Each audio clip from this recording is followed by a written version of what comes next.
Assalamualaikum warahmatullahi wabarakatuh. Saya Adika Fajar Fatimah, NIM D600-1637.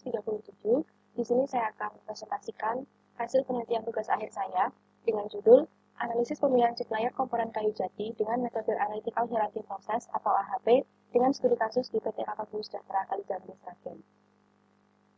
Latar belakangnya yaitu industri furniture saat ini menjadi salah satu industri kerajinan di Indonesia yang mampu bersaing dengan negara lain dari segi kualitas produknya. Nah, sebagai perusahaan berbadan hukum yang melakukan ekspor furniture di Indonesia, PT Rakabu Sejahtera mempunyai peranan yang sangat penting dalam melakukan pemilihan supplier lokal. PT Rakabu ini mempunyai 4 alternatif supplier yang memiliki kelebihan dan kekurangan masing-masing. Permasalahan yang terjadi di PT Rakabu ini adalah terjadinya keterlambatan pengiriman komponen kayu jati, terdapat komponen kayu jati yang tidak lolos QC sehingga harus dikembalikan dan menunggu barang jadi kembali dikirimkan. Kemudian adanya pemberian order kepada supplier dilakukan dengan cara membagi sama rata kepada seluruh supplier tanpa ada pertimbangan tertentu. Nah, adanya permasalahan ini membuat perusahaan PT Rakabu ini harus melakukan seleksi supplier yang dilakukan untuk mengevaluasi dan meninjau supplier yang menjadi pilihan dan prioritas untuk bekerja sama dengan perusahaan. Salah satu metode dalam pengambilan keputusan ini adalah AHP atau Analytical Hierarchy Process.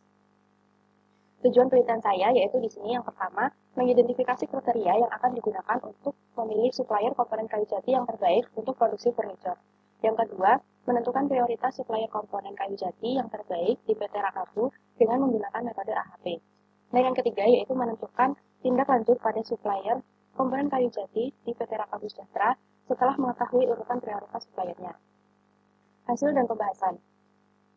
PT Rakabu ini berdiri pada tahun 2009 dengan mempunyai 7 divisi, di mana penelitian saya kali ini hanya berfokus pada 3 divisi saja, yaitu divisi produksi, khususnya pada bagian furniture, kemudian divisi purchasing, khususnya pada bagian pengadaan komponen kayu jati, dan divisi QC dan PPIC. Nah, untuk menentukan kriteria dan subkriteria yang saya gunakan untuk memilih supplier, di sini saya melakukan wawancara dengan 3 narasumber, yaitu yang pertama Bapak Gabul, yaitu beliau adalah Kepala Bagian Furniture, kemudian Bapak Sufairi, beliau adalah Kepala Bagian QC dan PPIC, dan Bapak Parianto, beliau adalah Kepala Bagian Pengadaan Bahan Baku khususnya untuk komponen kayu jati. Nah, setelah melakukan wawancara dengan ketiga narasumber ini, saya memperoleh 6 kriteria, yaitu yang pertama harga, kedua kualitas, ketiga pengiriman, keempat responsibilitas, dan kelima legalitas kayu, dan yang keenam yaitu kerjasama.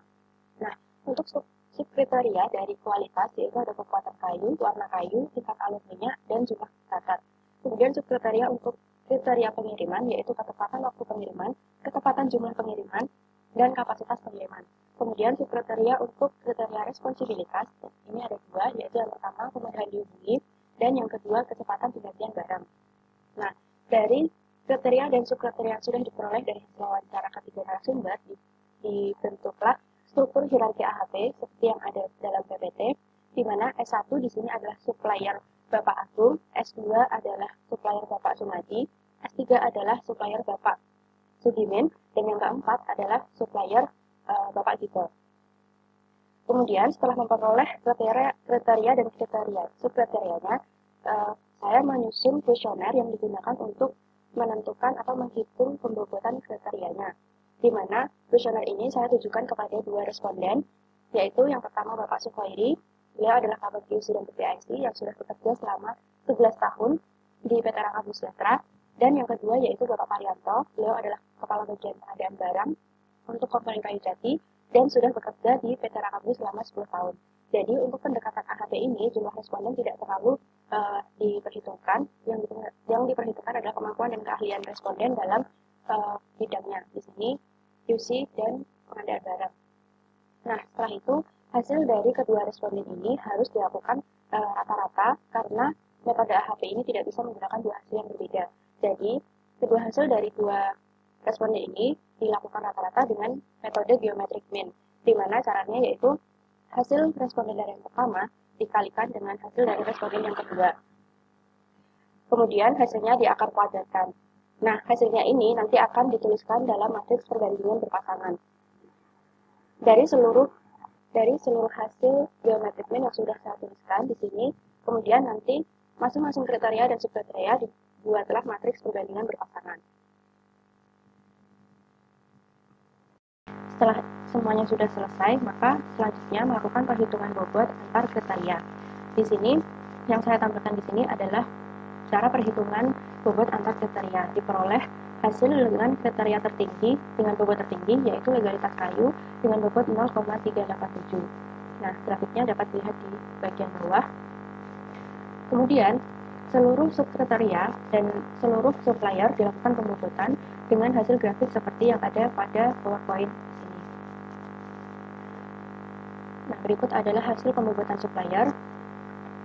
Terdapat nilai bobot berdasarkan harga, kekuatan kayu, warna kayu, tingkat alur minyak kayu, jumlah cacat, ketepatan waktu pengiriman, ketepatan jumlah pengiriman, kapasitas pengiriman, kemudahan dihubungi, kecepatan penggantian barang, legalitas kayu, dan kerjasama. Nah, setelah diperoleh nilai eigen atau bobot dari masing-masing subkriteria dan supplier, maka dilakukan uji konsistensi dari masing-masing kriteria dan subkriterianya. Di sini, uji konsistensi di sini dilakukan dengan cara menghitung konsistensi indeks dengan cara mengalihkan matriks A dengan nilai bobot dari masing-masing kriteria.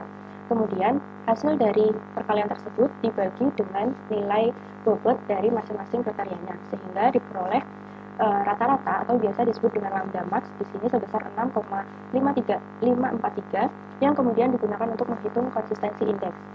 Nah, konsistensi indeksnya di sini yaitu 0,109 dan konsistensi rasionya yaitu sebesar 0,088.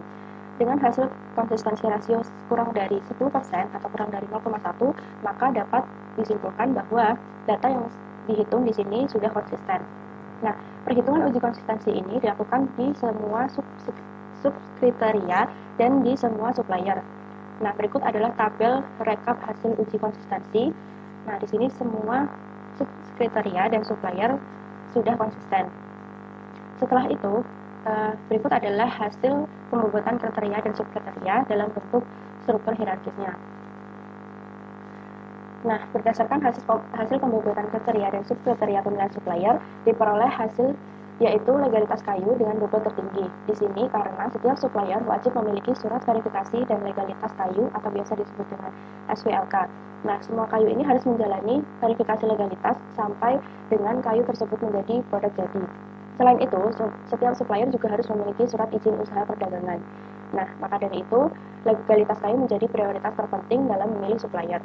Kemudian, prioritas kedua yaitu kerjasama dengan bobot 0,149. Di sini karena setiap supplier itu harus menjalin kerjasama dengan baik dalam jangka panjang kepada perusahaan.